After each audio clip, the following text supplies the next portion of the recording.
Hundreds of new residential units are planned around Barrie amid concerns from residents about tree preservation, privacy, transportation, and the integration of future infrastructure such as schools and transit. During the Affordability Committee meeting on September 18, the Council covered three major zoning bylaw amendments applications. A large development is proposed on Lockhart Road featuring a 338 unit residential subdivision that will include single detached dwellings, townhouses, parks, and stormwater management facilities. During the meeting, raised concern about complete community design, transportation, and the integration of future infrastructure such as schools and transit. The Prince William Way and the frontage of the houses on Prince William Way, given again what we're seeing already on Prince William, houses that front directly onto that, the traffic, the noise, safety, it's just always, Hearst Drive, we get the same sort of headaches, right? When you have houses directly facing onto kind of a main arterial road.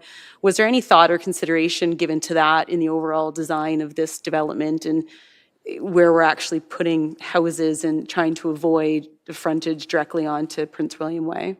Two additional developments are proposed on Dunlop Street West in downtown. A 4-story mixed-use building is proposed at 196 and 202 Dunlop Street West, featuring 33 residential rental units and 2 ground-floor commercial spaces. The second property at 204 Dunlop Street West involves a proposal for a 5-story mixed-use building with 16 residential units and 1 commercial units.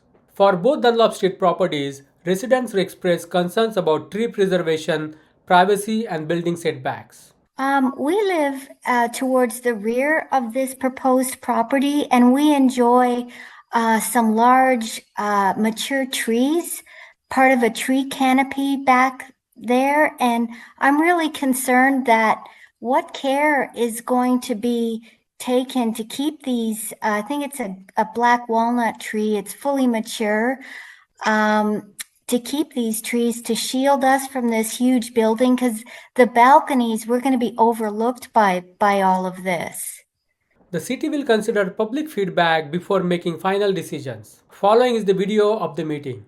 The first public meeting is to review the zoning bylaw amendment applications submitted by Innovative Planning Solutions to permit a residential development. The subject lands are municipally known as 196 and 202 Dunlop Street West, Barrie. The second public meeting is to review the zoning bylaw amendment application submitted by Innovative Planning Solutions to permit a residential development. The subject lands are municipally known as 204 Dunlop Street West, Barrie. The third public meeting is to review the zoning bylaw amendment application and draft plan of subdivision submitted by the Jones Consulting Group. The subject lands are municipally known as 830, 864, and 912 Lockhart Road, Barrie. Members of committee will be listening to the presentations and comments received during the public meetings, but will not be making comments or debating the items tonight. Committee members will have an opportunity to provide comments when the staff reports are considered by General Committee at a later date. Interested persons wishing notification of the staff reports can sign the notification form at the back of council chambers or by email at cityclerks@barrie.ca. Michelle Banfield, Executive Director of Development Services, would you please confirm that the notifications were conducted in accordance with the Planning Act for tonight's public meetings? Yes, Chair Nixon, it was. Thank you. I will now call upon Nick Scarrett, Innovative Planning Solutions, to provide the presentation concerning the zoning bylaw amendment application for 196 and 202 Dunlop Street West, Barrie. Good evening, Chair, members, staff, and the public. My name is Nick Scarrett with Innovative Planning Solutions, here to speak on behalf of the owners for the lands municipally known as 196 and 202 Dunlop Street West. The purpose of this presentation is to provide an overview of the proposed development and request zoning bylaw and receive feedback by the public in attendance tonight. The intent of this application is to facilitate a rezoning of the lands from RM2 SP 189 to a mixed-use zone MU2 with site-specific exemptions, cater to the development to facilitate the development of a 4-story mixed-use building containing 33 residential rental dwelling units and 2 ground floor commercial units. Next slide, please. Or do I? Yep, thank you. This slide shows the timeline of how we arrived here today. As you can see, we've done extensive work on this project, working with staff and ensuring that we meet the development timelines stipulated by the province and the City of Barrie. We received neighborhood feedbacks, which we integrated into the development, and reports and comments from staff as part of the zoning bylaw amendment process, and to obtain feedback from the public meeting tonight. As the public meeting will contain no decisions, our next steps are to receive comments and make any necessary adjustments to the development and proceed to a decision of council. Following the decision of council at a later date, additional approvals are required through site plan control and ultimately building permits. Next slide, please. This slide provides an aerial image of the subject lands. The subject lands are comprised of 2 lots, which will be merged into one, with a lot area of just over 2,400 meters squared, with a lot frontage of 43 meters along Dunlop Street West. The existing site has 2 single detached dwellings at the front and commercial uses and structures at the back. Next slide, please. This image shows uses within the area. As you can see in the red square, it's centrally located, sandwiched between Highway 400 to the west and the downtown core to the east, surrounded by residential uses and walkability via Dunlop with municipal transit to commercial, institutional, residential uses and downtown core amenities. Next slide, please. As a quick overview of the development concept for the 4-story mixed-use building, oh, sorry, I missed this slide. Sorry. A high-level overview of development or policies for this area of Dunlop Street, which is in an intensification corridor stipulated by the official plan. It is in a strategic growth plan area and strategic employment and economic district designation, which promotes mixed-use developments and intensification. Next slide, please. As a quick overview of the development on the 4-story mixed-use building, there will be 33 residential rental units with 2 ground floor units facing Dunlop Street that will be commercial. The front yard setback will be accompanied by landscaping, and the development will be comprised of 37 parking spaces, half of which will be in a ground floor covered entrance, and the remaining will be at the rear, accessed by a singular driveway. Next slide, please. This concept shows a very general elevation drawings of the proposal. The front elevation drawing showing residentials on floors 2 to 4, and the ground floor showing commercial units facing Dunlop Street.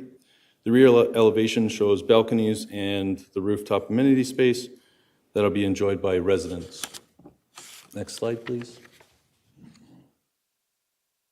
As noted throughout the presentation, we're looking and seeking comments for the zoning bylaw amendment from RM2 SP 189 to mixed use MU2 with site-specific provisions. Next slide, please. The proposed development aligns with and promotes established policy visions for the areas as stipulated by the PPS and the city's official plan. The zoning bylaw from amendment from RM2 SP 189 to mixed use 2 with site exemptions adheres to existing policies and growth projections along Dunlop Street West and the city's draft zoning bylaw, which will be in effect in approximately a year or less. Next slide, please.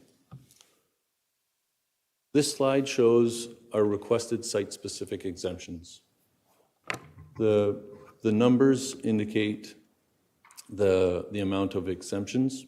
The first one, relative to the front yard, we've pushed the building farther back to accommodate additional landscaping in the front yard, which is not currently permitted by the zoning bylaw. A number of reasons for that is you can see a utility box on the right side that has caused the building to be pushed back to meet utility providers' regulations. And in turn, that has minimized the rear landscaping area identified by number 2 at the rear, which has reduced it from 3 meters to 2 meters. To provide for vehicle maneuverability, there's a slight bump out on the left side, which is another deficiency for landscape buffer areas. The fourth site-specific is with waste collection structures. Currently, Moloch systems, you've probably seen these around the city in numerous developments, are not permitted under the current zoning bylaw. Through this development review, we've anticipated that these types of systems create development benefits because the majority of those systems are underground, which eliminates common nuisances that you see with enclosed garbage systems above ground. Next slide, please. In conclusion, the proposed represents the opportunity to rezone these lands in line with official plan policies of Dunlop Street and provide much-needed residential housing and commercial space in a convenient urban design and walkability, plus public transit and a gentle form of intensification. We have reviewed all the comments submitted prior to this public meeting and will work with commenting departments and agencies to address those comments. Next slide, please. This concludes my presentation. I'd be more than happy to answer any questions of committee, public, or staff. Thank you. Thank you. I don't believe we have anyone pre-registered, but if there are any members of the public who wish to provide comments, please approach the podium and begin by stating your first and last name and address for the record. Do we have anyone here wishing to address or have comments for the committee? I do not see. Okay. We have one pre-registered to speak virtually. That would be Anne Stoffergen, I believe. Hopefully I got that right. I will now invite you to provide comments. Hi there. Thank you for taking my concern. We live towards the rear of this proposed property, and we enjoy some large mature trees, part of a tree canopy back there. And I'm really concerned that what care is going to be taken to keep these, I think it's a black walnut tree, it's fully mature, to keep these trees to shield us from this huge building, because the balconies, we're going to be overlooked by all of this. And son, we were here at the previous meeting where we saw the plans, and the concerns that we brought up then were primarily the balconies at the back. And it seemed not only has that not changed since the proposal, now there's a suggestion to have additional balcony area on the roof. And on top of that, they're going to increase the setback from Dunlop Street in order to move it even closer to the back and decrease the setback towards the back. So it's actually closer to our house than what was proposed at the meeting in September, which is somewhat concerning. So we're Okay, yeah. So if you could respond to our concerns about keeping the trees, please? But the privacy issues with the 4 balconies and the roof balconies and the decreased setback in the latest proposal. And sorry, do we have that right that they're requesting the bylaw be changed to decrease the existing setback laws for their development when it's already kind of an issue? Correctly? Thank you. Okay, thank you. It was my understanding that you were going to speak on the second presentation as well at this point. Is that correct? Yes, thank you. Okay, you can go right ahead now if you like.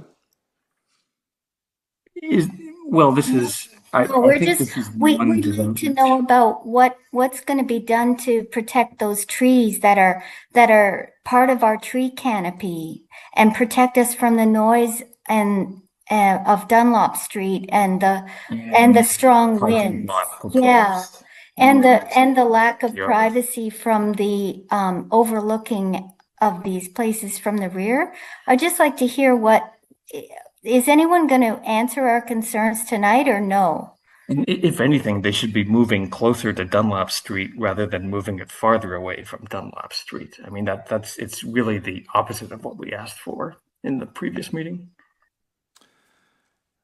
Okay, thank you. And to answer your question, yeah, no, there will be no answers this evening, but your comments have been recorded, and the staff will speak with the applicant and will get back to you. Thank you. I will now call upon, I may have jumped ahead there, I'll call upon Tyler Butler, Planning for the Development Services Department, to provide an update on the status of the application. Sorry for bypassing you there. No worries. Good evening, Chair Nixon and members of the Affordability Committee. In addition to the presentation by the applicant's team, thank you, Nick, from IPS, a memorandum was provided to the committee to describe the application, and I'm going to provide an update regarding the status of the applications and the primary planning and land use matters being considered by staff at this time. So the zoning bylaw amendment application proposed to amend the current zoning from residential multiple dwelling second density with special provisions to mixed use corridor with special provisions in accordance with the city zoning bylaw for the development of a 4-story mixed use apartment consisting of 33 residential units. The neighborhood meeting was held. There was 13 attendees, including Ward 2 Councillor Craig Nixon, the applicant, their consultants, and planning staff. The comments and concerns heard at that neighborhood meeting were questions related to the proximity of the building in relation to the existing single detached dwellings on Henry Street, comments regarding the scale of the proposal being much smaller than other proposed developments in the area, the preservation of existing trees on site and the associated boundary trees, and comments regarding the amount of parking provided for residents and potential commercial tenants, and then the timing on when demolitions would take place and would fencing be installed prior to any demolition. So the matters currently under review by planning staff and the city's technical departments include compliance with the provincial policy, the city's official plan and zoning bylaw, the appropriateness of the site-specific amendments to the zoning bylaw to accommodate the proposed development, ensuring that appropriate transition and buffers are provided to neighboring properties, boundary tree preservation in accordance with city standards, site servicing grading, stormwater management as it relates to conformity with the city standards, and an understanding of the functionality of the site as proposed, and then the compatibility of the proposed development with existing and anticipated development in the area. And just to note, a tree preservation plan would be required, which would identify any of those boundary trees, and any of those boundary trees would have to be preserved or consent provided from the owner to the proponent to harm those trees. So on an expected return to council, all comments received during the technical review process, as well as comments provided tonight at the public meeting, will be included and addressed in the planning staff report, targeted to be brought forward sometime in Q4 this year for general committee's consideration. Of course, that timing will depend on the review of the submitted materials, and those comments may result in changes to the proposed plans. Should council approve the zoning bylaw, a subsequent site plan control application would be required where detailed design would take place. And the submission materials and key dates associated with the application are available for viewing on the development project's webpage under Ward 2, or alternatively, you can contact me directly for those materials. Thank you. Thank you, Mr. Butler. As the Ward 2 councillor, I do have a couple of quick comments and one question. I'll direct it to Mr. Scarrett. My comments are, yes, it's nice to see purpose-built rentals. And it's nice to see parking, over that 1-to-1, which seemed to be, some of the biggest concerns.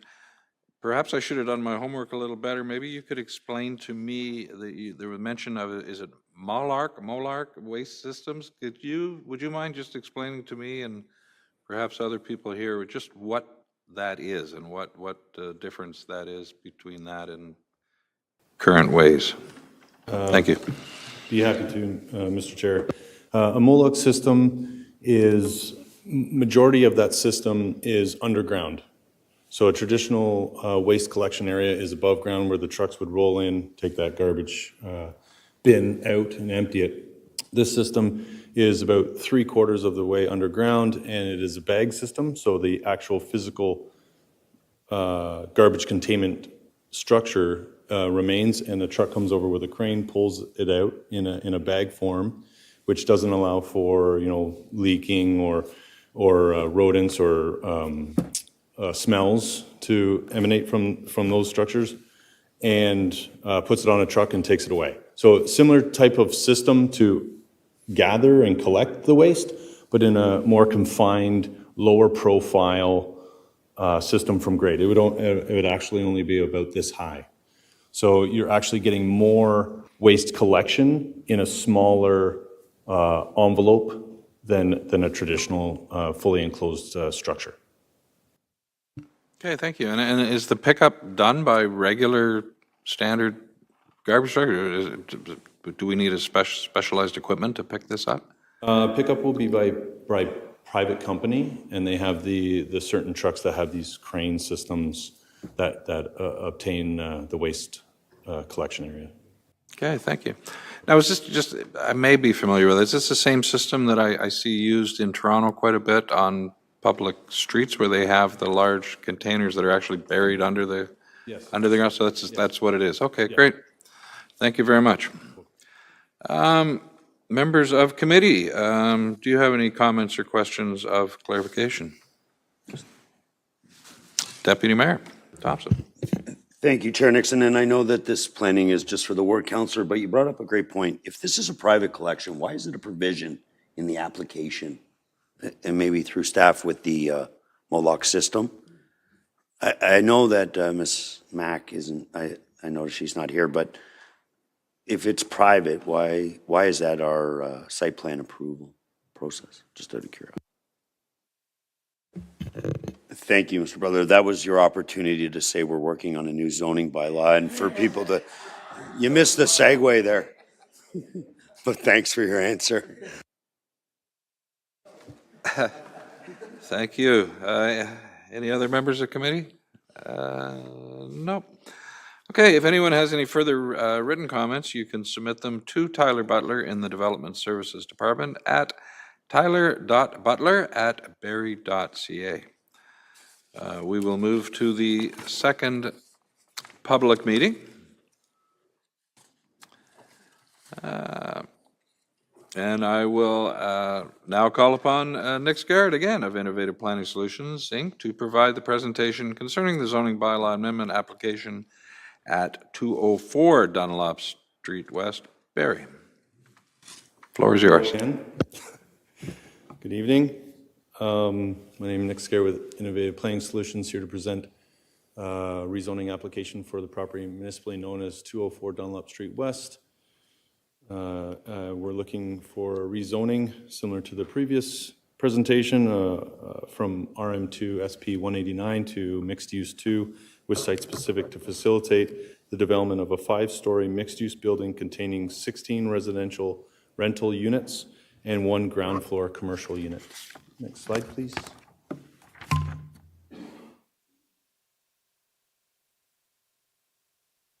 Again, this is a timeline of how we got here today. Again, extensive work has been done with the coordination with municipal staff in line with the City of Barrie's development permit processes and provincial regulations.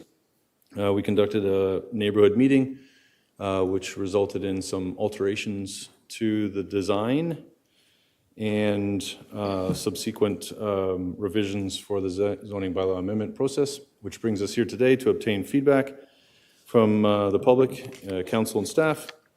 And again, there'll be no decisions here tonight, just comments to be received, and those will facilitate direction towards council decision and additional approvals through the site plan control process and ultimately a building permit. Next slide, please. This site is a singular lot. Even though the singular lot is limited in area. It still allows for development opportunities with a lot area of 923 square meters and a frontage of 20 meters along Dunlop Street West. Currently on the site today is a single detached dwelling with commercial uses, and the property is relatively flat in nature.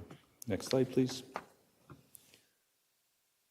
Centrally located between Highway 400 and the downtown core, located on Dunlop Street, surrounded by commercial residential uses, walkability, transit route, municipal transit routes, commercial and downtown core amenities to facilitate the development. Next slide, please. Again, same type of designation along Dunlop Street West, intensification corridor within a strategic growth area and strategic economic and strategic employment and economic district, better known as a C designation in the official plan. And this development aligns better with those policies for intensification corridors. And the zoning, the current zoning of the property, again, RM2 SP 189 on the image on the right. Next slide, please. A quick overview of the proposed development. Again, 5 stories, 16 residential rental dwelling units, and 1 singular ground floor commercial space.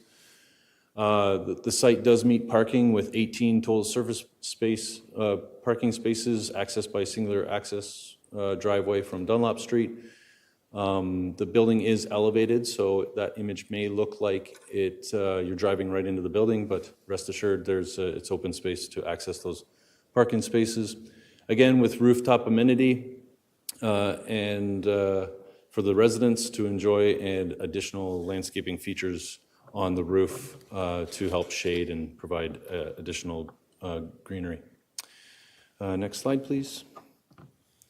This general image, architectural elevation image, shows the layout of the building.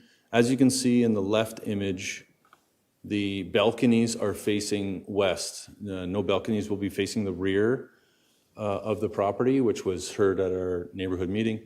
And then the image on the right, you can see at the bottom, and the access to those parking spaces at the back and on the west side, and access to the commercial space, as well as the lobby for the residential, which also contains garbage enclosure within the building and bicycle parking spaces. Next slide, please. Again, just looking at what we're requesting through this development process for the rezoning is an RM2 SP 189 current zoning on the property, and proposal is to go to mixed use MU2 site specific for the development, which is in line with OP policies. Next slide, please. As stated, the proposed development aligns with the vision and outline for the policies of Dunlop Street West as an intensification corridor, meeting the PPS, the City of Barrie's official plan, and the policy framework to cultivate our design as it stands today. Again, changing from residential to mixed use. Next slide, please. So here's our site specifics that we're requesting. The front yard setback is in line with the abutting development that you just heard. And the reason for the slight increase, it's actually about 0.6, so a foot farther than the bylaw require, or that the bylaw maximizes. And that allows us to provide for some green spaces in the front yard to complement the hardscaped areas.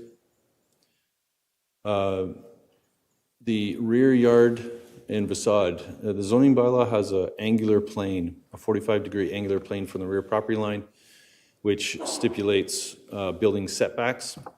This structure is slightly within the 45-degree angular plane, and we're proposing a 57-degree angular plane, which helps ensure unified design of the structure and meets floor areas for those residential spaces on the top. Another reason why we're requesting a 57-meter degree angular plane is if we did meet the 45, then there would be a rear-facing balcony. So just to adhere to the public's comments, we look to remove that balcony and have it facing west. Ground floor building height in the zoning bylaw, it requires ground floor building height of 4.5 meters. We're asking for 3.2 meters, which is enough space to facilitate the commercial and mechanical equipment within that space, which actually lowers our overall building height. So if we went to 4.5 meters, we'd actually be looking at a higher building, and we're looking to kind of confine and compress the design to accommodate this type of development in this type of property. Again, with the commercial space on the ground floor, there's a minimum requirement in the zoning bylaw of 50% of the ground floor must be commercial. Again, we're dealing with a very constrained site, and we're very close with 41%, but it still facilitates the ability to have a commercial use function on the first floor. And we're actually asking for additional height within the zoning bylaw. It can be noted that in the RM2 SP 189 zone, it actually allows for a higher building than the mixed-use zone that we're actually asking for. So if the current zoning is permitting a 20-meter maximum height, well, we change to a mixed-use zone, it actually decreases our height. So in a sense, we're looking to maintain that 20-meter height, which allows for us to meet intensification targets with residential dwellings along Dunlop Street. The front yard paved area is a zoning bylaw requirement, and we're looking to add some green landscaped areas. And as you can see from this image, the landscape buffer areas along the west, the north, and a little bit on the east is restricted. You're probably wondering, how are we going to deal with snow storage? Snow storage will be trucked off-site through a private contractor. And that amenity space, we're making up for it as a rooftop amenity. You can see in a faded image that the rooftop amenity area will contain vegetation, medium and large vegetation, to provide for shading, enjoyment, and it actually will allow that vegetation to survive over comparison to being on the ground. Next slide, please.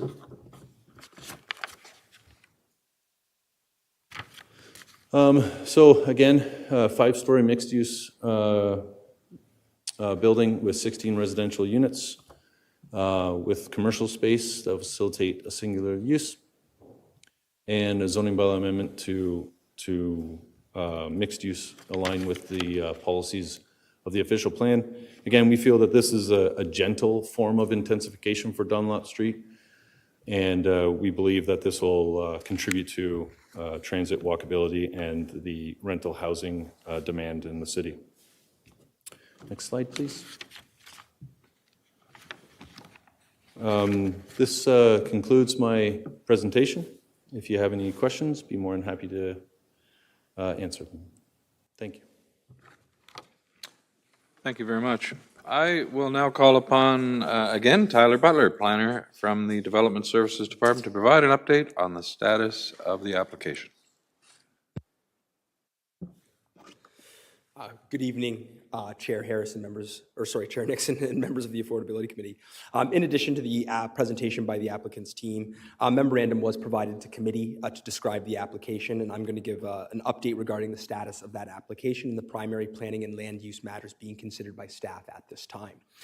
So the zoning bylaw amendment application proposes to amend the current zoning on the property from residential multiple dwelling second density with special provisions to mixed use corridor with special provisions. The purpose of the amendment is to facilitate 16 purpose-built rentals with associated commercial space located at grade. A neighborhood meeting was held, and the comments heard by that, there was 11 people in attendance, including Ward 2 Councillor Craig Nixon, and the applicant and the consultants and the planning staff. So the questions we heard were related to the orientation of balconies, the proximity to homes located on Henry Street and surrounding the property on Dunlop, comments regarding the preservation of those existing trees on site and associated boundary trees, the timing on demolition, and comments regarding the inclusion of electric vehicle charging stations. The applications are currently under review by planning staff and the city's technical review teams.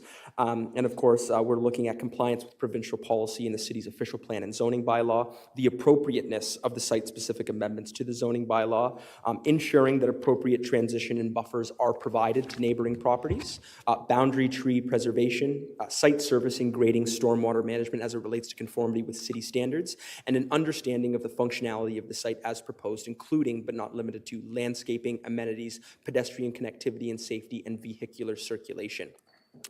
The expected return to council. So all comments received during the technical review process, as well as comments provided at the public meeting, will be included and addressed in the planning staff report, targeted to be brought forward to for general committee's consideration in Q4 of this year. Again, that timing will, however, depend on the comments received through our technical review process and the review of those submitted materials. Should council approve the zoning bylaw, a subsequent site plan control application would be required prior to the development occurring on the lands. And it's at that time where matters related to trees, orientation of the balconies, and the actual height of the building would be reviewed. And then again, all submission materials and key dates associated with the application is available for viewing on the city's development projects webpage under Ward 2, or alternatively, of course, you can contact me directly for those materials. Thank you. Thank you, Mr. Butler. I don't think we have anyone else pre-registered. No. Okay. I do not have any questions or concerns. Anything that I did have was covered in the previous presentation. But do members of the committee, do you have any comments or questions of clarification? Anyone? No. Okay. If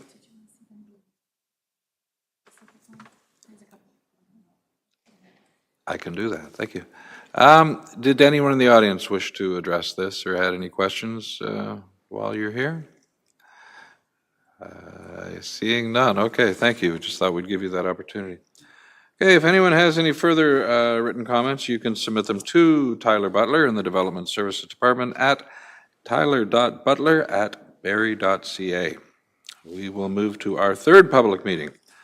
I will now call upon Ray Duhamel from the Jones Consulting Group to provide the presentation concerning the zoning bylaw amendment application and draft plan of subdivision 830, 864, and 912 Lockhart Road, Barrie.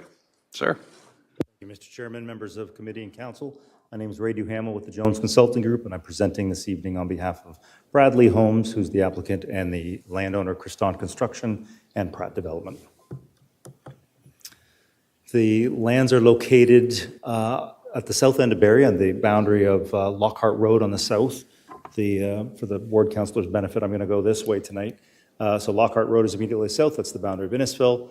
The 20th Side Road is to the east. Yonge Street and the Metro Links line is to the west, and Mapleview Drive to the south, to the north. I'm sorry. So this is approximately falls in the middle of that block area. Adjacent land uses, basically everything to the east and north, all around this area is all existing, either lands that are draft plan approved, they're either registered or constructed, or they're in the conceptual and planning phases. The lands themselves are in the red box, and they form part of three separate parcels, which are in the yellow outlines below. The red area, which is known as Hewitt Central, and at some future date, I'll be back before you for the lands to the immediate south, which are called Hewitt South. And the lands in red are 28 hectares in size, and they have approximately 24 meters of frontage on the future extension of Lally Terrace, which is right here. And they also have frontage on the future extension of Prince William Way, and it's the same development family, same ownership immediately to the north. A few pictures just illustrating the top left-hand corner is what's existing construction that's occurring to the north, and then to the east and west and south are all various development parcels there, interim agricultural uses or open space uses. Typical slide about the provincial policy statement, growth plan, and the Lake Simcoe Protection Plan. The application, in my opinion, conforms or is consistent with those documents. The interesting part is that the new provincial policy statement takes effect October the 20th. Yes, October the 20th. And at that point, the growth plan and the 2020 provincial policy statement will cease to be in effect. So this application's been reviewed in both contexts. In my opinion, it's consistent with both and conforms to those documents, including the Lake Simcoe Protection Plan. Official plan slide. This is your plan that's recently been approved, as you know, by the province. Guides your land use planning horizon up to the year 2051. And this land is designated primarily in yellow, which is called a neighborhood area. And so that's the entire yellow area. There's also a green open space area here, which is park, and then a darker green shade, which is environmental protection, and a linkage area. This doesn't physically exist today, but will be constructed as part of the development of the Hewitt's Central and Hewitt South applications. No change to the official plan as proposed by this application. Zoning is a little different as well. This parcel is actually still subject to the 2004 Town of Innisfil zoning bylaw. As a result of the annexation, this bylaw has been repealed by Innisfil, but it still exists until it's finally replaced throughout all of the Hewitts and the Salem area. So it's according to that old Innisfil bylaw, which is 05404, the lands are zoned agricultural environmental protection. In your new bylaw, which is just in its third draft, and public meetings coming up, these lands are proposed to be zoned neighborhood low 2 and environmental protection. And this slide, as is typical for a large development file like this, there was a lot of technical work that was undertaken as part of this application. All of this information for the benefit of any members of the public that are watching, you can go online to the city's website and be able to see the different information and read that and try to pull any conclusions and make any comments that they have.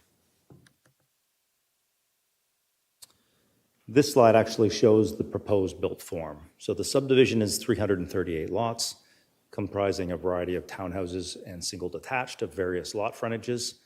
The park, which is right here, is about 0.9 hectares, and that'll combine to form part of an almost 3-hectare park when the adjacent Hewitt's Gate subdivision, that's the final phase that's going to be registered in the next couple of years. So there'll be a 3-hectare park there. This land is adjacent to a public elementary school, and there's a proposed stormwater management pond located right here. This plan is what's known as a pedestrian circulation plan, shows proposed trail locations, roads with proposed dual sidewalks, single sidewalks, pathway connections, stormwater management trails and maintenance roads. And that's what you see in yellow here is the maintenance road around the pond, which can serve for pedestrian access and recreation, linking into a trail that will connect along the EP corridor. There's connecting linkages into the park, and then there's roads that have dual frontages, primarily the 3 collector roads. There's Lally Terrace, I mentioned at the start of this presentation. There's the extension of Prince William Way, and then this road over here to the east is the extension and ultimate connection to Terry Fox. This slide shows the proposed zoning on the lands. All the developable lands under the current zoning, if it's as an amendment, would be proposed to be zoned R5, with the only exception being the park, which would be zoned open space. Under your draft new zoning bylaw, the lands will be proposed to be zoned neighborhood low 2. We may or may not need special provisions, still working through the various elements of the new proposed zoning bylaw. The park, in this instance, under the new zoning bylaw, would be called GS or green space, and the environmental protection would be the same. It's as EP.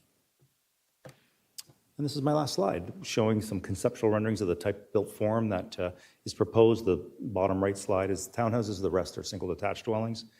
And that concludes my presentation, Mr. Chairman, and members of the committee. I'd be happy to answer any questions you have. Thank you very much.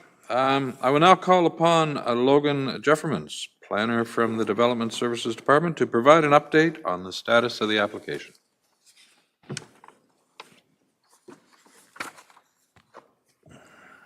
Thank you, Chair Nixon, and members of the Affordability Committee. Further to Mr. Duhamel's presentation, please be advised the planning staff are currently reviewing the submitted zoning bylaw amendment and draft plan subdivision applications and have recently circulated those to technical staff.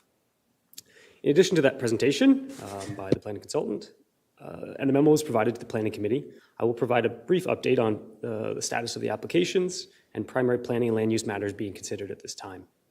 The applications for the zoning bylaw amendment and draft plan of subdivision at 830, 864, and 912 Lockhart Road seek to allow for the creation of 338 residential units of varying single detached dwelling lot sizes, street townhomes, and future residential part lots, as well as one open space block, which forms part of a park, as well as 3 environmental protection blocks, 2 stormwater ponds, and municipal roads. The proposed zoning bylaw amendment seeks to implement the proposed draft plan subdivision, as described by Mr. Duhamel, rezoning the lands from agricultural and environmental protection in the town of Innisfil zoning bylaw, which remains in place at this time, to the neighborhood residential R5, environmental protection EP, and open space zones under the current zoning bylaw. There was no neighborhood meeting held for this property, as this requirement is waived due to the limited number of properties within 240-meter circulation radius. So matters being reviewed by staff, at least at this time, technical staff and external agencies, includes primarily compliance with the provincial planning policy. As Mr. Duhamel led on, that is a little bit in flux as of October 20th. In addition to the city's current official plan, as approved in May, compatibility and integration with the surrounding uses, including alignment of streets and trails with adjacent developments, analysis of intensification targets for population and employment in the former secondary plan areas, review of the natural heritage evaluation and recommendations of the same, including environmental impacts and the long-term protection of environmental features through the conveyance to the city through the subdivision process, impacts on traffic, including the interface with Mapleview Drive East through the Hewitt's Gate plan of subdivision and Lockhart Road through the separate and future Hewitt South plan of subdivision, as well as confirmation that the proposed development can be supported by existing services and infrastructure. All comments received through this technical review process, as well as comments provided at this public meeting, will be included and addressed in a staff report that is targeted to be brought forward in the 4th quarter of 2024, probably November, December, for general committee's consideration of the proposed zoning bylaw amendment. Should council approve the proposed zoning bylaw amendment, planning staff through delegated approval would be in position to consider approval of the draft plan subdivision. All submission materials and key dates provided with this subject applications are available online under Ward 10 of the Development Project webpage, and alternatively, you can always contact myself as the planning file manager. Thank you. Thank you, sir.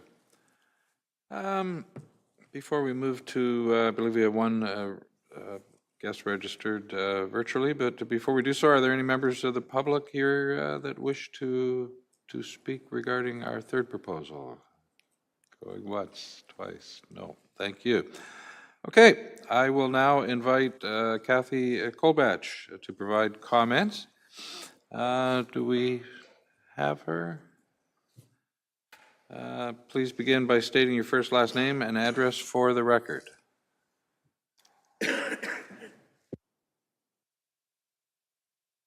Oh, I have them in.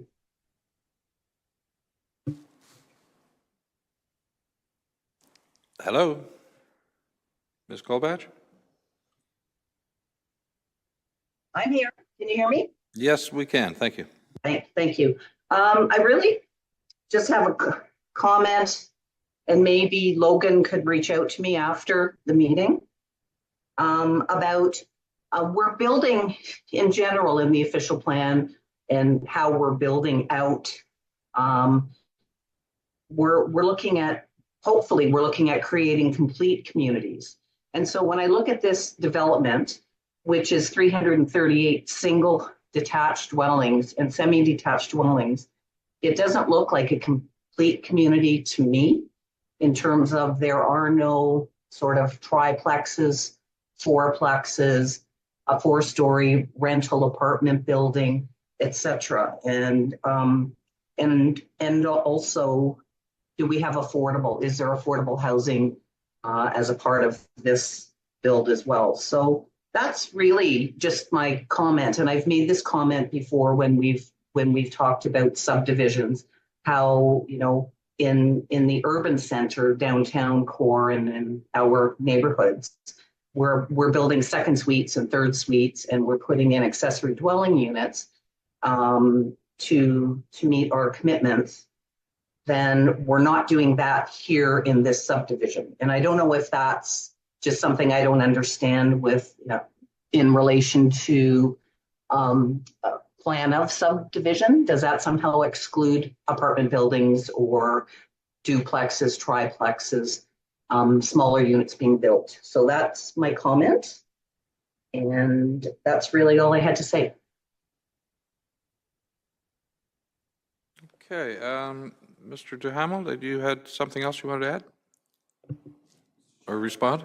Provide any response to that, or would you like to just wait for the staff report on that? Yeah, I will wait for the staff report. Yeah, thank you.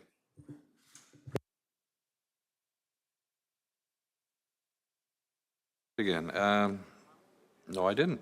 How about that? It's the painkillers. Ward 10, Councillor Hamilton, do you have any questions or clarification? Thank you, and through you, Chair Nixon. I'll also wait for the staff report because I do have a couple of questions, but just a few quick things, and thank you for the presentation, Mr. Hamill. I thought it was very well done.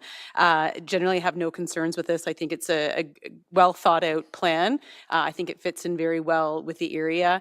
I think there's a good use of space here in terms of the trail networks, the park size, the connections to the park, to the school, the mixed density use as well. Just a couple of things though, in terms of the school and the timelines for the school, and this may be for staff or the report, there's so much growth in that area, and I know in some of the newer areas, kids are getting bused now to schools outside of Ward 10 because our schools are filled. What are the timelines then in terms of this development and when a school would actually go in?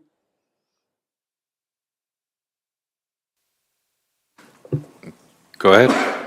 If that's okay, Sure, Mr. Chairman, absolutely. through to Councillor Hamilton, we've been in contact consistently with the school board on this site. They're eager to get going on this site overall. We're working through the projection of the extension of the sanitary sewer and the projection of development through. So we've just had a registration this summer on the third phase of the Bradley Homes component. I think we're on 5 registrations overall working through that subdivision. So now we're on to the last one, and that'll be registered within the next, I would say, probably 24 months, hopefully a little bit less than that. And then the Hewitt Central subdivision, hopefully if all goes well, it will be approved by you through a zoning bylaw amendment and then through draft plan approval within, sometime in maybe the first quarter of next year, so that we can continue to roll through that area. And then the Hewitt South applications, we're diligently working on that at the same time because they're connected, so that, because this site, as you know, there's a centralized storm pond, there's 3 connecting collector roads, which kind of provides it's almost the linchpin for this whole area to start seeing it develop, and then it's connecting with the lands to the east, it's connecting to the lands to the south. So it's essential that this one go. But we're in constant conversations with them, and I know that they're eager to get started. Okay. Good to know. And then in terms, I know there's no frontage for this part of the development on Lockhart, but again, just given the growth in the area and Mapleview becoming extremely busy, in the future, is the intent to connect it to Lockhart so that there's sort of 2 key arterial roads that would connect into this development? Through you, Mr. Chairman, to Committee Member Hamilton, yes, the intent is to extend Prince William Way down to Lockhart. The intent is also to have Terry Fox ultimately connect through both Hewitt Central and Hewitt South over through to Mapleview Drive, and then Lally Terrace will extend east-west and connect actually both of those 2 collector roads.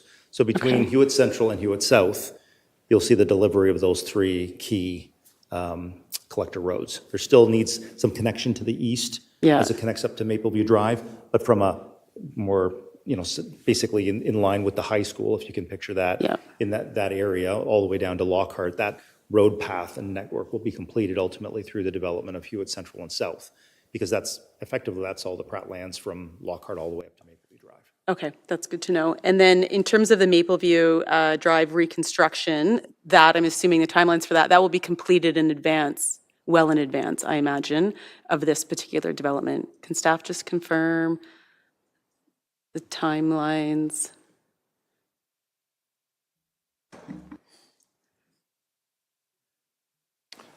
Through you, Chair Nixon, to Councillor Hamilton.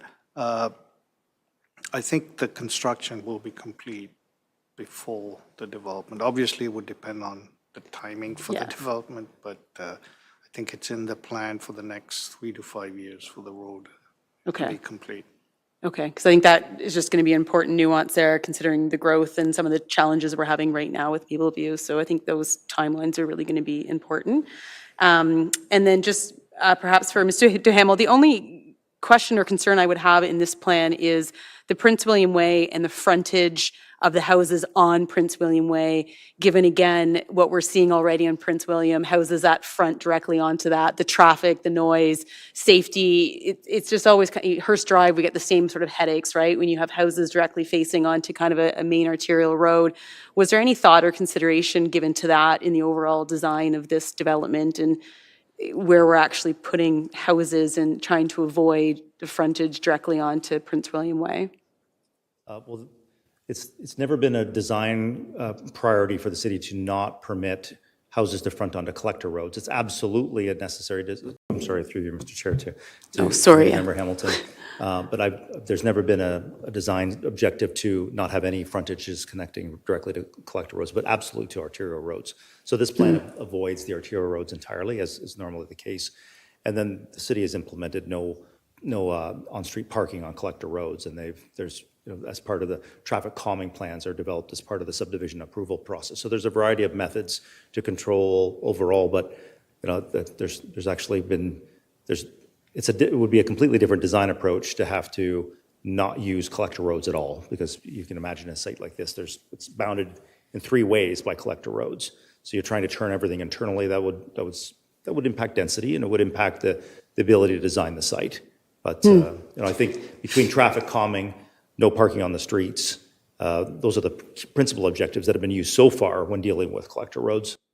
Yeah, and maybe it's an overall challenge that we deal with as councillors, that we hear from our residents who live in front on these collector roads. It's an ongoing concern. But I take your point that it's never been city direction to not develop in that means, and I make sense from a density perspective and a planning perspective, but from a resident perspective, it lends itself to significant challenges. So just something I wanted to raise awareness to, because I know my constituents are going to complain and bring this forward as a concern. And then just my final comment is just in terms of transit as well, more so for staff, given again the growth in this area and the lack of transit established. And I know phase 2 of the transit plan does have an expansion of transit services into Salem and Hewitt's Creek, but it doesn't actually include anywhere in this area as well. So bringing that back to staff, if we can have comment of that on the future reports, to let me know how the future transit expansion and the timelines for that into this area. Because right now, again, I have constant headaches from people who live in these new neighborhoods who have no access to Barrie Transit. And from a planning perspective, it would be nice to proactively prepare for that rather than being reactive, which is the case right now. And then just my last question. I think this development's great. I'm very supportive. We need more housing. We hear that. And on the flip side, in my ward, I still hear from people that say, gosh, we're getting rid of all the green space and all the agricultural. So just generally, if staff can provide some comment in terms of what is the lens we use to balance growth with preserving some of the agricultural EP type lands, for those who are watching and perhaps ask me that question and I don't know how to answer it in a comprehensive way. Through you, Chair Nixon, to Councillor Hamilton. So ultimately, environmental protection is one type of land use. And so through development applications, what's great about that is that those features are defined through actual ground truthing. Professional experts are out on the field, those areas are being surveyed. And in 99.9% of those cases, that land becomes actually acquired by the city through the development approvals process, through the plan of subdivision. So that is a great way. And then through zonings, they're zoned through environmental protection, and then they're transferred to the city. So environmental protection and we get a lot of the city get a lot of land that way to be preserved forever, which is amazing. So that's great. It gets it into city ownership. The agricultural piece is slightly more complicated. When this land, the secondary plan area, was annexed and brought into the city boundary, the idea of that agricultural use continuing really was changed. So you'll see some of those agricultural uses continuing now until they become developed. But keeping in mind that with the exception of the city of Barrie, a lot of the county of Simcoe still has rural land and agricultural land. And so the value that the city of Barrie really provides is that ability to be urban, so that some of the agricultural areas around us can continue to prosper. Hope that helps. Thank you. That does help. That's actually a great explanation and I think important for residents to hear. So I really appreciate you taking the time to give that background and context overall. But otherwise, thanks to you both. Very, very good. And I apologize, I was not going through each question. So back to you, Chair Nixon. Okay, thank you. If anyone has any further written comments, you can submit them to Logan Jeffermans in the Development Services Department at logan.jeffermans@barrie.ca. As we have no open delegations, presentations, standing items, referred items, reports of advisory committees, reports of officers, or items for discussion, this will conclude Affordability Committee. That was the update from Affordability Committee meeting. Thank you for watching.